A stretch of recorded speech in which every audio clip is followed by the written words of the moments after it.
Well, you got two of us in the studio. You got two of us coming to you remotely, one each for every heartbreaking loss by your Penn State Nittany Lions this regular season. Grab your pencil and your paper. It's the obligatory PSU pregame show.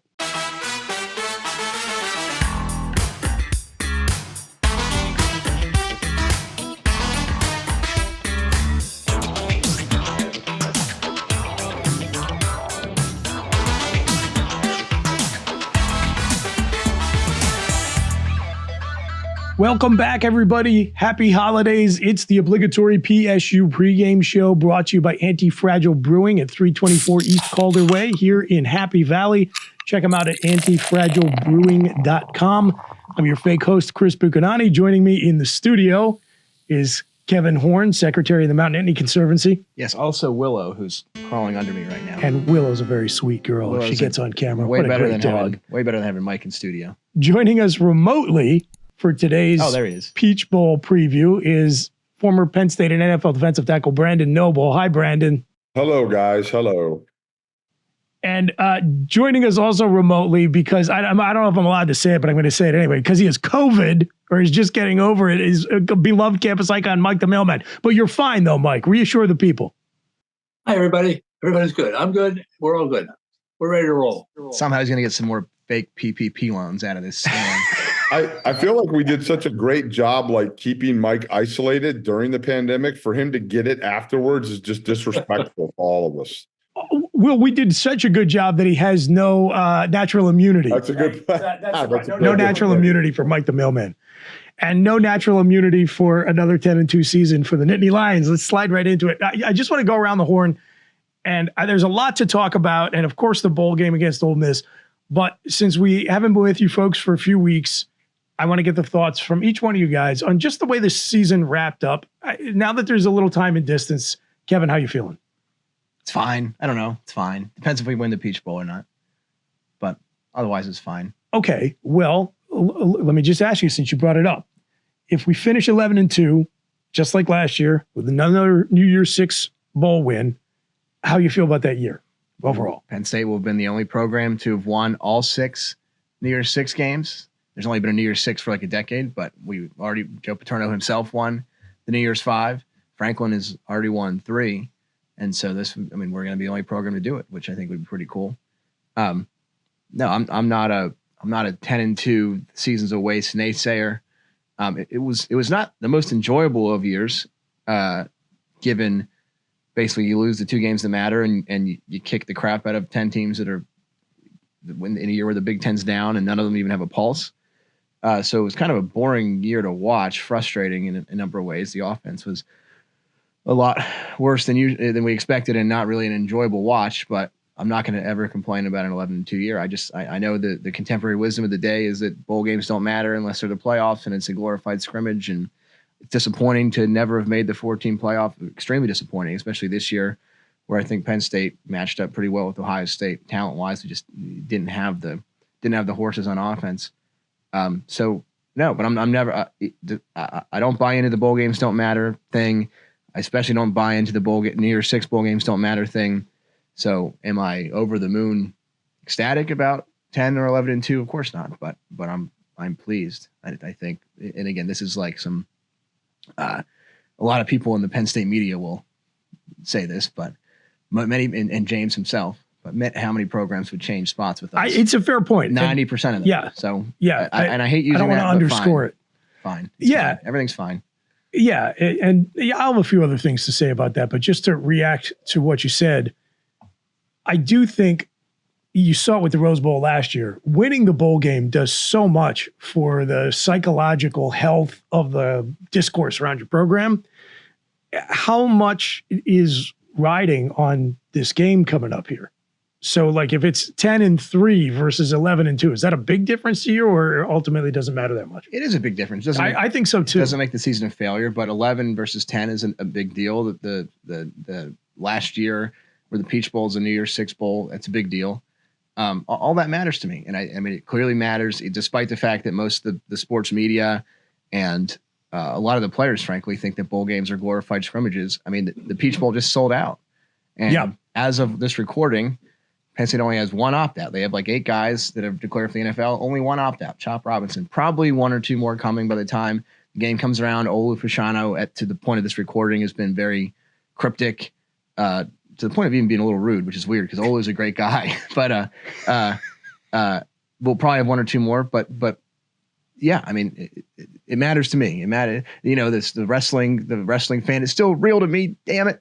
That's what bowl games are to me still. And I hate that someone somewhere along the line just decided like this is meaningless. Like you look at any comment section, meaningless. I'm like, I don't know. That's not a fact. No, like, clearly, not meaningless. And beating a quality opponent validates what you did through much of your season. We saw that last year.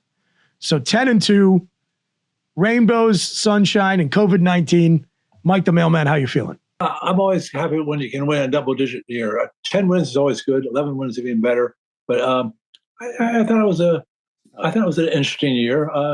I enjoyed all the games. Win, lose, or draw. I still enjoy the games. And I think we'll win one more on Saturday, and then we'll go from there. Okay, well, we're going to get into predictions here in a minute, Mailman. But let me ask you, truly, now you can say that it was still a fun season, you enjoyed every game and all of that good stuff, and I appreciate your positivity as always. Are you disappointed that with the talent we had on this roster, we couldn't do any better than 10-2? Are you disappointed, even a little bit? No, not at all. I mean, the teams, both teams that they lost to had just as much talent, obviously. Even a little bit better, probably. Well, that's probably true. But again, we'll talk about it a little bit more probably. But I think this is the year where the talent gap between Penn State and the other 2 Big Ten East teams was the smallest. And so I said, and I think the first show that we did here, that if we couldn't do any better than 10-2, if we lost both those games, on some level, the season was a failure. And I don't feel any differently about that, to be honest. And I agree with you too, Kevin. I think you can hold both thoughts in your head at the same time, that on some level where you set out to not be the perpetual historic bridesmaid of the 14 playoff era, and you didn't do it, and you got stuck there in the annals of college football, that stinks. And you failed to achieve that goal you set when the 14 playoff started, and now it's over. But at the same time, you can't turn your nose up at 10-2. I don't think. Brandon Noble, do you disagree? I do not disagree. I think that they have done a great job of winning a lot of football games. They have not achieved the goals that they set out, right, at Lash. I mean, that's very true. So my dogs are going crazy. There's obviously some murders around the house. And so, yeah, no, I think you have to look at it both ways, right? I think from a fan's perspective or a Letterman's perspective, I'm excited. It was a weird year. I appreciate the fact that they won 10 games. I mean, I really do. It's hard to do. I say it all the time. I hope that they go out and play hard in the Peach Bowl and win, because it does set the tone for the rest of for the next offseason. It sets the tone for the next year for recruiting to go beat an SEC team, no matter who they are, is a big deal. Obviously get a little more attention with Lane Kiffin down there because he likes to tweet and do all that fun stuff. But it was a good year. It was a disappointing year too, right? Because it was a year that everybody felt things had lined up finally to win at least one of the 2 games against Ohio State and Michigan. And it didn't happen. And I think a little bit of that was I think we all got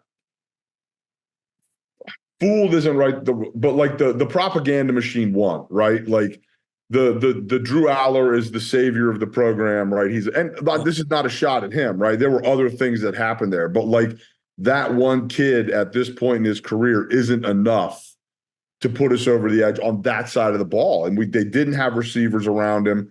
The unfortunate thing is I think we had good offensive line player, good running backs and a quarterback that kind of was victim to circumstance in a weird offensive meeting room, if that makes any sense at all. And so it was a weird year. I think that's a great way to put it, right?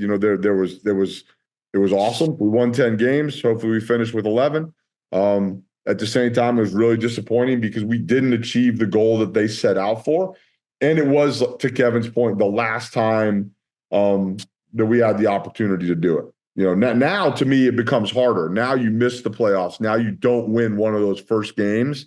Now you've got issues. That's when I think people will start getting, when people are upset, but people are always upset. I think there is a valid point to, hey, things aren't where we need them to be, or do we just all accept that, hey, this is who we are? We're the proverbial, bridesmaid. I wonder how many double-digit win teams have fired their offensive coordinator midseason. That's got to be a first, or certainly a rare occasion, which just shows how just weird the schedule was. Well, as Brandon was talking there, I was thinking through, what's the negative, what's the positive out of this season, and I do believe that one of the positives is, and I keep drilling this point, but I think it's an important one to retain, especially given the dashed hopes we had for this year's team. That, one of the things that I look at is, can you show me as a coach that you're still growing and improving? And the fact that James has now gone 2 seasons without one of those stupid Illinois, Minnesota type losses to a team that had inferior talent to Penn State, that's starting to become a pattern that I feel good about. The fact that you can look at the schedule and comfortably tick off 10 wins against teams that you think you're definitively better than. I want to bet this season by telling somebody that I thought I felt pretty confident there was going to be at least 10 wins on the schedule. So the flip side being that, you had that opportunity to do something more and to do it in your last shot to get into the 4-team playoff. And probably one of the big reasons for that, as Brandon alluded to, is whatever was going on with the offensive coordinator. So, I think I said after the Ohio State game that we sold y'all a case of snake oil, or at least I did, on this year's team. And that was the hype machine you were talking about, Noble. And again, at least I'll own my part of it. I read the room wrong on this team. And I think I was among the group, I think all of us were to some degree, that when Mike Yurcich got hired, we thought, hey, that's a big boy hire. James goes out and he pulls one of the biggest names on the market, one of the most highly thought of offensive minds. And for whatever reason, he just turned out to be a square peg in a round hole at Penn State. Big time. Big time. Yeah, guy was a clown for sure. Right, Mike? It's hard-hitting analysis, Mike. I think I would love to know. I will never know, right? I would love to know what the dynamic really was like, because the offensive coordinator position at Penn State has been tumultuous at best, right? What is it, 6 now? 7. 7. Yeah, right. Currently 7, right? So to fire a guy and then bring in your guy, and then your guy makes a mess. I know that there's a lot more to the story than we're going to ever get, right? But there's a part of me that really wants to know it, right? Like, what was it really like? What happened? Because look, personalities clash. Like, it is a very strong. There are a lot of strong and large personalities in all these football buildings. You know what I mean? Like, that's just a part of the deal. And so what happened? Like, why was it such a mess? And why was it so?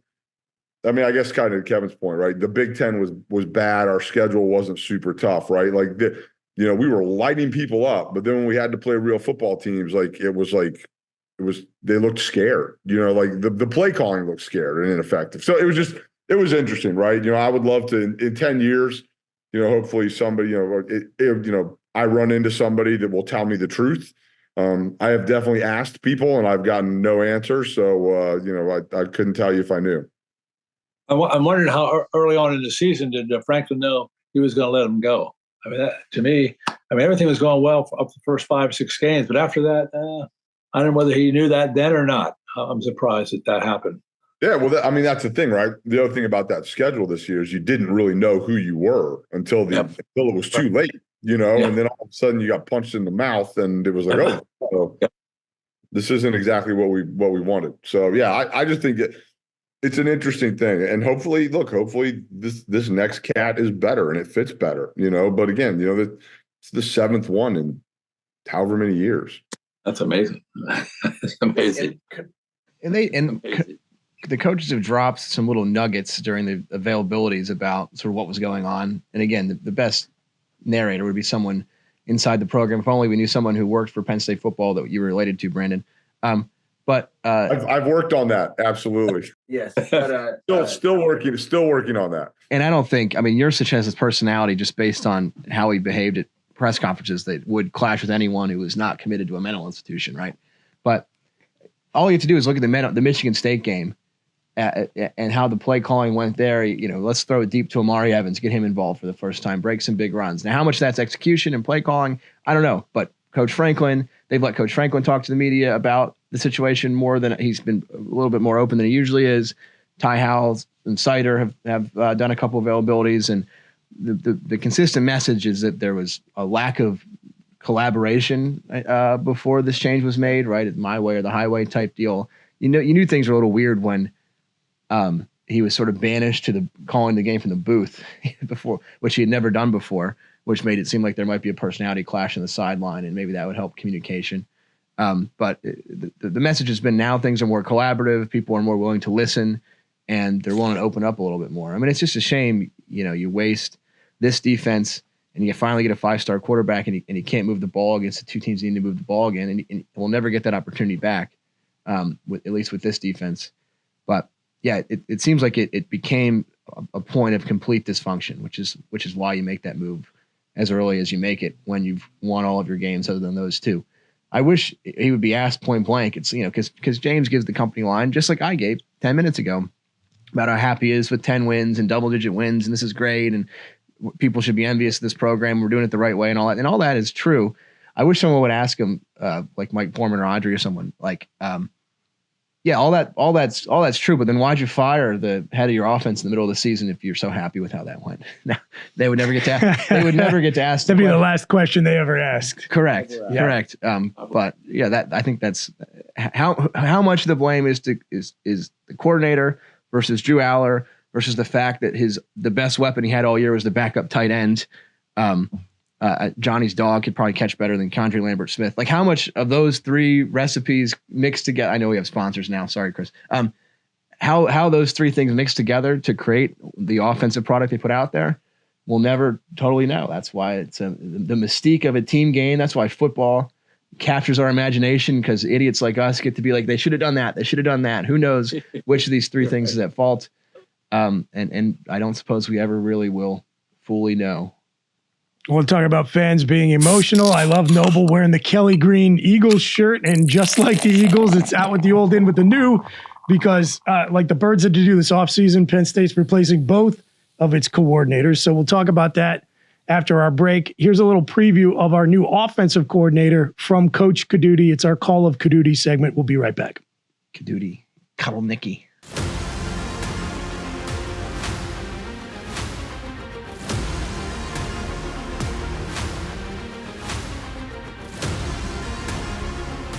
What's up, guys? Today, we're definitely going to talk about Andy Kotelnicki and his offense that he brings to Penn State. I'll tell you this. I had a Texas Tech defensive coach who's going to be unnamed sitting in my office just this week when this hire came, and he told me, I am so happy that he is gone because his offense was the hardest thing in the world to get ready for.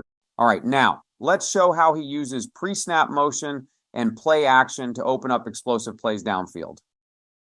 I want you to look at the motions and techniques here. You're going to get a motion from the outside receiver. He's going to come across, and you're going to get what they call a sprint pass off of a boot. Here's the fake. You're going to get a guy to the concept, so you're going to get a guy here. You're going to hold the edge here. You're going to get the crosser here. So I've always talked about this because I think that boot is one of the best plays in football. So again, this is just the guy to the flat. You're going to get a guy who's going to run the clear out here, and then you're going to get the crosser here. All right, just all the motion, all the movement, everything that he shows is your ability to get your playmakers the ball on the edge, get your playmakers the ball in the air, and this is the stuff that he brings. Looking at it from the end zone. Okay, you just saw a wide zone downhill. Now you're seeing the ability, all the motions, all the shifting, everything that happens here. And I want you to see how easy of a throw that is. Welcome back to the Obligatory PSU Pregame Show, brought to you by Anti-Fragile Brewing. Check them out when you're in town at 324 East Calder Way. Like, such a great little addition to the downtown, Kev, to have like not only a fully functional brewery, but they got great cheesesteaks there. I mean, it's right in the heart of downtown. It's awesome. And for the older folks like myself, it is not overrun with crowds, so it's a good spot to check out even on a busy weekend. Yeah, and at least 2 nights of live bands a week, usually 3. Local music, it's awesome. Some acts you haven't seen in forever. They're going to be mad that you put a Hefeweizen in front of me, Kaiser Brenner. It's very good, but John is convinced I only like IPAs. John, the co-owner of Anti-Fragile. Well, maybe he'll watch this and now he'll know that you can broaden your horizons a little bit. That's right. But their IPAs are awesome. They've been making kombucha actually for a long time. Yeah. And they sort of started the beer side of things a year and a half ago, and they're killing it. They're already making the best beer in State College. I believe that before they started paying us to do the show, and I still believe it. IPA heavy, certainly, but there's a style for everyone. And this Kaiser Brenner Hefeweizen with this cool little logo is delightful. So we're going to do a hard pivot now to talk about the coordinators, because I think that was really probably the biggest story of the offseason, even with everything going on in college football with the transfer portal. Unfortunately, Penn State has not had too much traffic out. As of this recording, not as much traffic in as we would like, but there are pros and cons, guys, to the culture that James has built around you bring your guys in, you keep them in. The con is if you whiff on the recruiting trail, maybe a little bit harder to pull in free agent guys. But of course, the pro being that you don't have to maybe work as hard as some other programs seem to have to re-recruit their roster, even the ones who are winning a lot of football games. Yeah. Well, and I don't know how much effect this had, because as we record this, again, we have had one transfer portal success this season, a kicker. The offensive lineman we got decommitted after 9 days. Yeah, which is fine. I'm not too worried about looks that. Looks like we're circling the wagon on Julian Fleming, but we'll get there. Yeah, cross your fingers. Yeah, guys.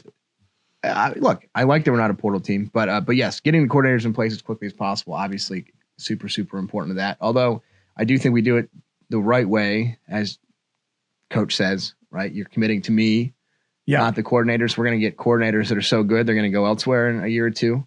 So you sort of know what you're getting when you come here, right? Yes. And to talk about Andy Kotelnicki from Kansas, the hire offensive coordinator, Brandon, I just want to speak to a point you brought up, but actually before I get to Kotelnicki, just to talk about the number of offensive coordinators we've had. I've seen that number thrown around a lot, and I don't know if it's entirely fair because when you break it down, the first offensive coordinator we had was John Donovan, obviously did not run a dynamic offense, but also hamstrung by not having the most talent on the roster. But he came over from Vanderbilt with James, and at the time Penn State hired James Franklin, they were not in a position to be offering $1 million contracts to the coordinators. So he had to look for places to save money on his staff, quite frankly. So he brings the guys over from Vanderbilt. Some stick around, some don't. Donovan obviously wasn't working out, was not prepared to take that step to the level that Penn State's at. So he brings in Joe Moorhead, and he's good enough to get a head coaching job. Then he elevates Ricky Ronnie, and he's good enough to get a head coaching job. And had a rough bowl season. But I debate that one. But they're questioning it down there in Old Dominion. He got a head coaching job. Fair. As a program, you want to be able to say you send your kids to the NFL and your coaches to better jobs, right? Agreed. And then so has he had to fire a couple of coaches? Like, yeah, I mean, but I don't know. When you go through them one by one, I don't know that it sounds as bad as 7 and 10 years. I do feel like there's the problem. Well, not the problem, but the other side of that is like it hasn't been like that on defense. You know what I mean? Like Pry stayed for a long time, which was great, and I think that may have been mostly because of who Brent was. You know what I mean? Like who he was. Could have been, you know what I mean? But like at the end of the day, you've had a couple on that side of the ball, and you've had a good chunk of them on the other side, on the offensive side of the ball. You know, that's it. And I think that if there's one thing, there were only a couple times over the last 10 years or whatever, right? That like I was like, man, our defense just isn't very good. Now, a lot of that was when they had those turd burgers on the field, right? You know what I mean? That was more Who are those, Brandon? I can't remember their damn names. That's why. Who were they? It was the Shelton kid, right? Antonio Shelton, who was at the game the other day, actually, which was a surprise, and Lamont Wade. Yeah, the crazy safety, right? You know what I mean? But they were that group right there. They weren't very good, right? And they're into Larry Johnson Twitter. Yes, yeah. And then but when the talent has been good or great, like we've had very, very good defenses here. You know, minus when Joe Moorhead was here, I don't remember ever thinking, man, like we have a dynamic offense. That's a fair criticism. That's actually a very good point. And Joe is the one guy that got a real job. Like Joe went to the SEC. You know what I mean? Like, look, Ricky Ronnie, he's a nice man, right? But like at the end of the day, like that was so James didn't have to fire him. I don't know that for certain, but like that was going so poorly. That somebody made some phone calls, you know what I mean? And that just, it is, right? I mean, you can't say it wasn't, right? But and then like I said, the biggest damning point to me is you bring Soraka in, you fire him after a year to hire your guy, and it's your guy, right? Off of your notebook, and it's a shit show. So you know what I mean? Like, again, there's a common denominator here, right? It's like your buddies that get married a few times. You're like, dude, come on, man. Back off. Well, there you go. So Andy Kotelnicki's wife, number 7. That's then right. for James Franklin. You know what's also unique to Penn State during that time? We've only had 4 quarterbacks, right? One, Christian Hackenberg, who did not mesh with Coach Franklin at all, not in scheme or personality. And then you have Trace for 3 years, who looked especially in the beginning, like he didn't deserve to be on the field, and then in other moments, just like a magician. He's a Penn State legend, obviously. Clifford, same way, even more horrible moments where it's like, what are we doing here? And then he ends it with a great year and a wonderful Rose Bowl win, and again, another Penn State legend that I look back on fondly despite the ups and downs.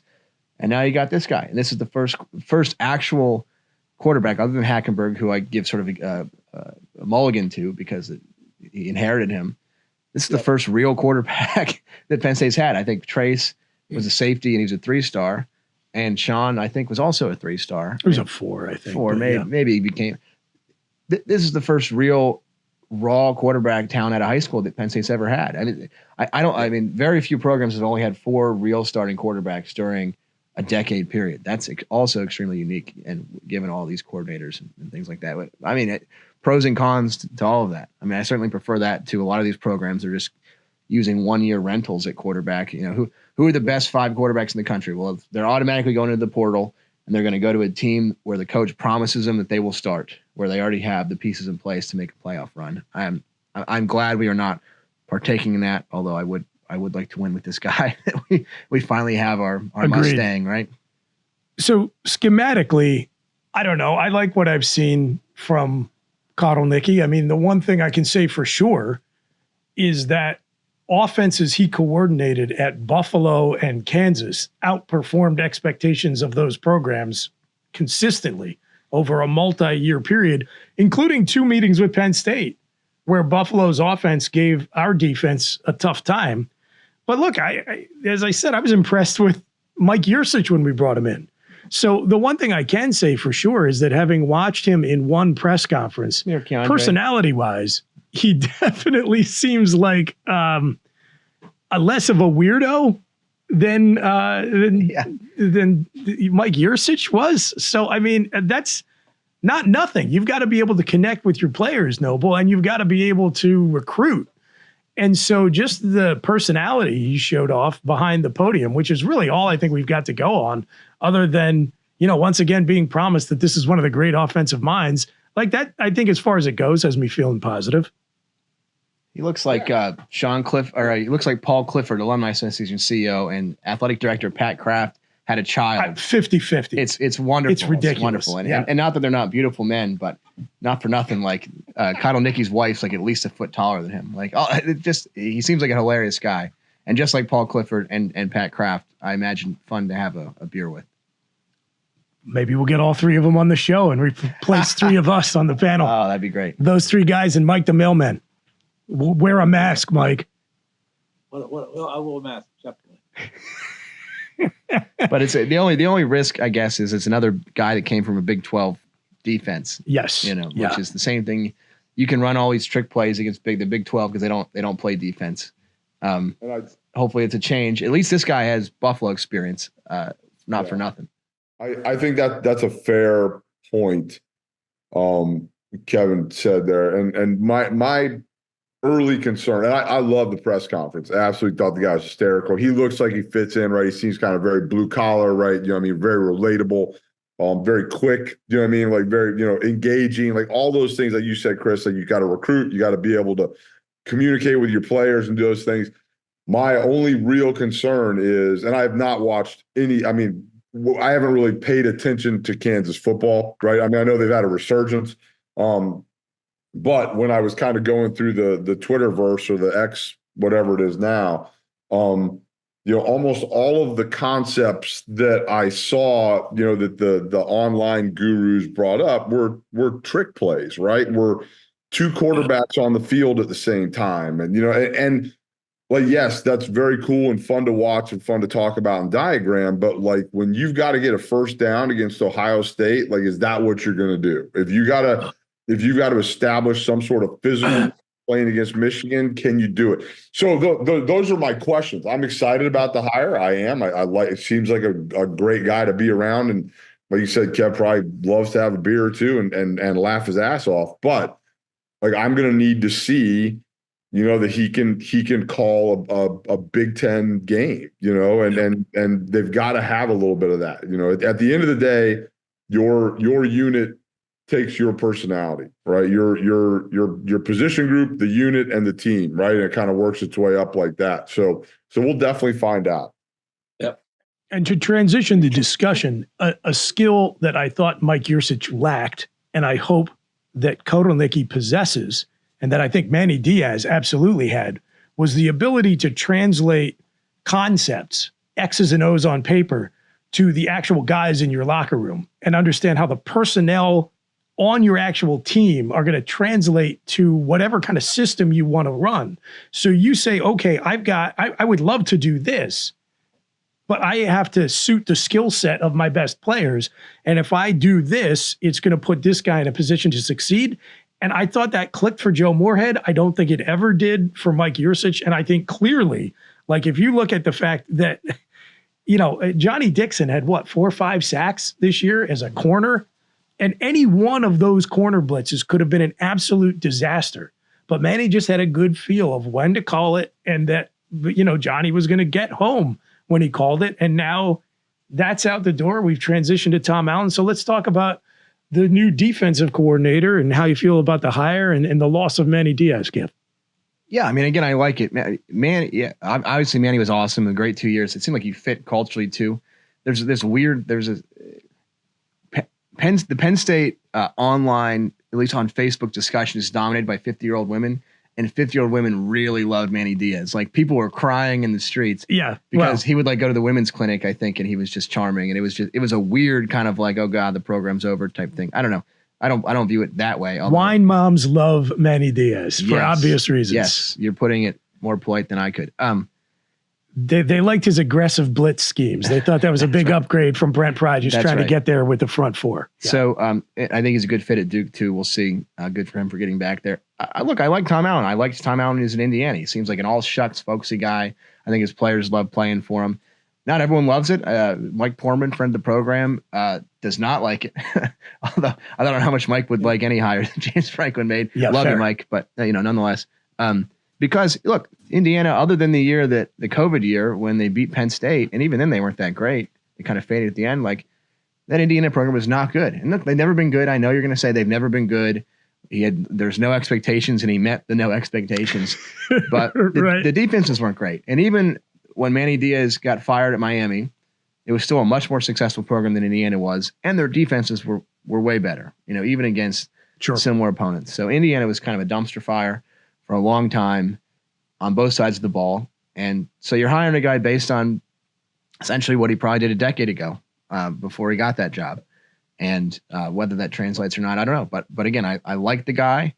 There is a certain gravitas about a head coach being in your building. That's also not your head coach, like that you walk into a room, it's just a different feeling. I'm sure Brandon can say a little bit about that. But no, I mean, it's been so long since he's done it, so we'll see. But I like it. I like him. I like it. I think it was as good as you can get at this period in time. And I often watching him on the sideline on any Indiana Penn State game, and I'll tell you, I don't care if it was my 40 or 50, he was still well in the game. He really was animated on the sideline. I like the enthusiasm. I think he's going to bring that to Penn State. I really do. I like the hire also.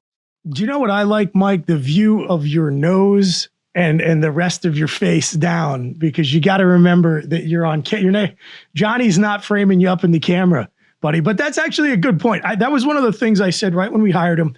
If you can get Indiana football players to play hard consistently for 4 quarters through the whole season, I like that. I like you, Kev. I've always liked the guy's personality. I like having head coaches in the building. I do think that's important, especially for James. Brandon, this is your side of the ball. How are you feeling about this hire? And what do you think in terms of the trade-off of losing Manny Diaz and replacing him with Tom Allen? I think that's an important question for folks. Yeah, and it'll be interesting to see how the players react, because I feel like I went to a clinic last year and listened to Manny talk. And he was definitely a guy that you would 100% stick your face in a fan for, right? Like, he is a guy that you want to go play football for him. The way that he explained everything, how aggressive he was, his personality, all those things. Also knew we were going to lose him, right? There's no way a guy like that stays to be a defensive coordinator unless that's really just what he wants to do. I like Tom Allen. I like the hire. Just like I think we got to figure out, does he fit? He definitely gets his guys to play hard. There's no doubt about that. Again, he had some, as much success at Indiana maybe as you can have, like to Kevin's point, right? There are no expectations, and he lived up to them, right? So so I don't know. I think with both of these guys, I'm excited to see what it looks like next year. I really am, because going back to me wearing this Eagles shirt, right? Like, the Eagles had a hell of a run last year and were monsters on both sides of the ball, and got rid of both of their coordinators. Or didn't get rid of them, but they both left. And it's different now, right? Again, so I don't know what it's going to look like, on either side of the ball, but he's done it before. He when you look at his resume, he's run good defenses, aggressive defenses, statistically successful defenses. Again, it'll just be to me. It's can he replace, or not even replace isn't the right word. Can he, I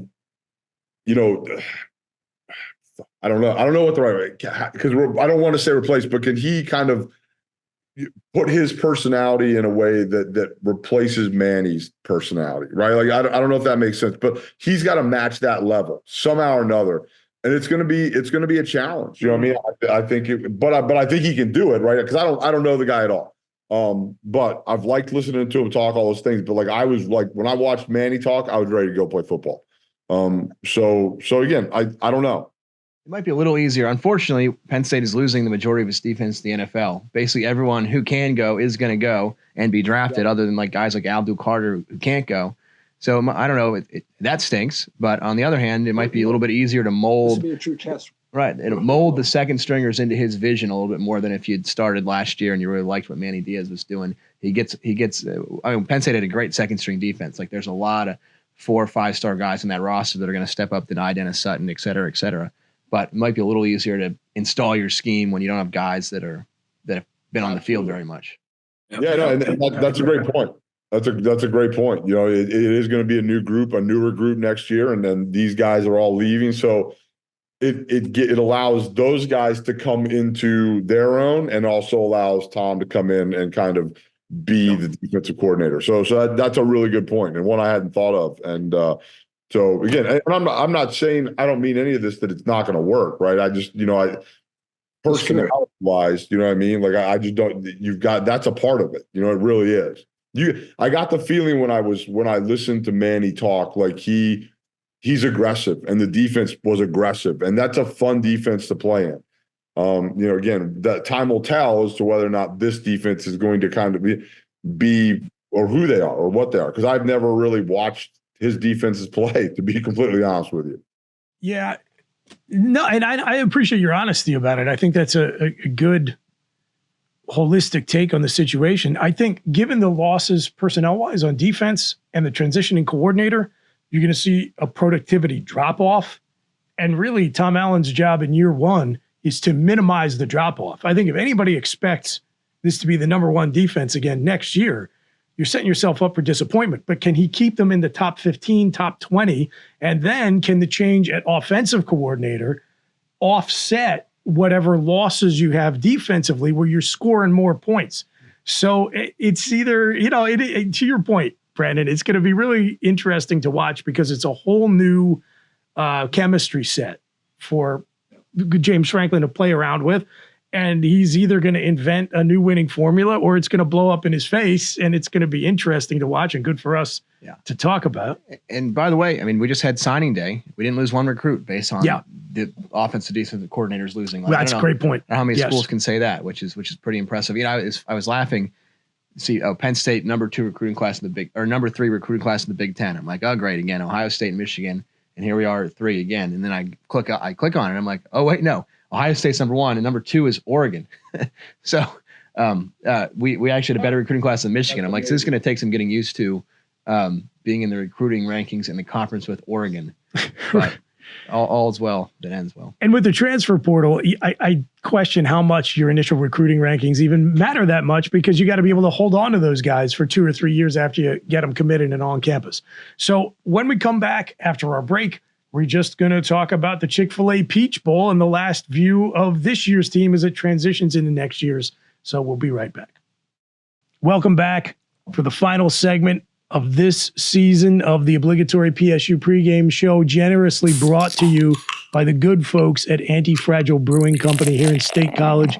You can check them out online at antifragilebrew.com or locally here in Happy Valley, 324 East Calder Way. Have a beer and a cheesesteak. Tell them Obligatory sent you. We appreciate their sponsorship throughout the season, and you folks joining us here on the For the Bloggy YouTube channel. Thanks for the Bloggy having us. And we're going to talk a little bit about the Chick-fil-A Peach Bowl, one of the New Year's Six, the only one that Penn State has neither appeared in nor obviously won. But Kev, if we can get this one, as you said at the outset, Penn State will be the only program to have won all 6 of those bowls. Yeah, pretty cool. And they're nice looking trophies too. They're in the lobby of Lash, first thing you see when you walk in. I was just in Oklahoma and I toured their facility a little bit, and you walk into their lobby and then they have like their 15 national championship trophies like right when you walk in. So it's a little bit different, but if we can't get that, I will take winning these very cool New Year's Six trophies over and over and over again. It just has a little bit, even going to the game, it just has a little bit more of gravitas to it. Well, clearly you're seeing the guys declaring to go play in the NFL draft. The vast majority of them are still going to play in the game. Yeah. So you're asking for predictions? Go right into it, man. Randomly generate some numbers. Well, Mississippi, Ole Miss is lucky to be in. I mean, they benefited. I didn't even think about this because Florida State got screwed. That's the only reason we're playing them. Otherwise, we'd be playing a different team because Florida State's in the playoffs.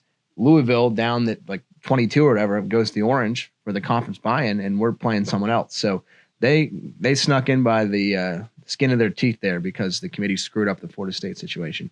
But they don't play a whole lot of defense over there.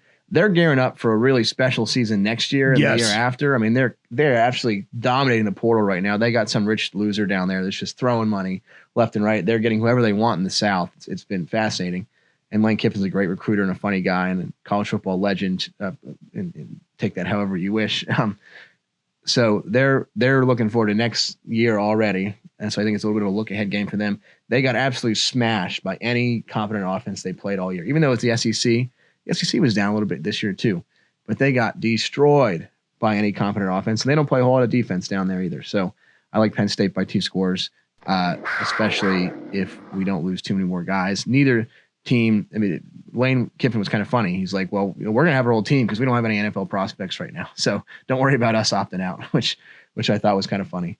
But I think Penn State takes care of business. The line is hovering around 3, Michael, before you ask. Yeah. And that's probably well placed. I think Penn State covers. I think they come out motivated more so than you would expect for a team like a program like Penn State in a non-playoff game. And I think we match up favorably. So, Mike the Mailman, we are versus Hottie Toddy. Who you got? Well, I'm going to go against the trend. The trend in the Big Ten is 20-30 against the line since 2007. But that doesn't apply to this game. I like Penn State to win easily by 10, 11, 12 points. This year it really matters, Mike, because what Northwestern did in their bowl game in 2008. Oh, yeah, you're right. Well, if you were betting Mike's trends all season, you know that inexplicably it somehow does or doesn't. But I'll give my prediction now because I know Noble loves to dither around and wait to be last. So we'll stick with that tradition. I thought this was probably maybe one of the best matchups Penn State could have gotten, short of, Alabama or Georgia. And I like the fact that it's a program that is highly thought of, has gotten some headlines, brings some brand gravitas right now. And so if you beat this team, just like beating Utah in the Rose Bowl last year, it kind of takes the fangs out of that. Well, who did you beat all season, right? Then you can look at, West Virginia, Iowa, and then you tack on a good SEC opponent at the end of the year. And you feel better about the whole season, not just because of the win total, but because of the last win you got. I am mortified about the state of our secondary. By the time we get to the game time now, as we're recording, Daquan Hardy did just announce that although he's going to the NFL, he's going to play in the game, which is a big bonus for Penn State. We still know about the starting corners. So I do think Mississippi is going to be able to move the ball. And I felt great about the game as it got announced. And then as we got closer and I got a little nervous about, who we were going to have in the defensive backfield, got a little bit iffier, but I'm going to stick with the Nittany Lions. I think Penn State wins this one 31-24. Noble, take us out. Okay. I've had plenty of time to think and go back and forth, and I thought about hanging up, and I decided not to. But look, I feel good about it. I think it's great that, almost everybody's coming back and playing. I think that says it's a healthy program. You know what I mean? Like didn't always see that. And I think that's a good sign. I like that. And I think it'll be a great atmosphere. You know what I mean? Like it's sold out, like all those things. There'll be a good energy. And I think we need that. I think Penn State needs that. We don't play really well in less than, in the environments where there's not a lot of energy. And so I do feel like we win. I agree. I'm going to say, but I don't think there's a lot of points scored. I think it's like in the 21-17 range, somewhere around there. I think it's that's kind of my feeling right now. But there's a lot of like movement on the Penn State staff and all those things. So you tie that in with the bowl game and a different opponent and a new opponent. Like you don't have a lot of history against this opponent. So I think it's a good football game. I think we win. And we feel really good going into the off season here. I really do. Like I said, I think the program's in good shape. I really do. I'm happy with where it ended up. And a win against Ole Miss, would be great. And to get the last New Year's Day bowl game in our pocket would be pretty cool too. Yep. Very good, boys. As Philly fans know, time heals all wounds. So you get your heart broken, and what do? You get right back up off the mat, and you get excited for the next season. And that's as frustrated as we were with the disappointments of 2023. We're ready for 2024, it seems like, and I hope you are too. Thanks to For the Bloggy, to Anti-Fragile Brewing Company, but especially to you, our viewing audience. It's been a pleasure being with you as always, and we can't wait to see you again in 2024. Until such time, take care of yourselves and each other. Go beat Ole Miss. We are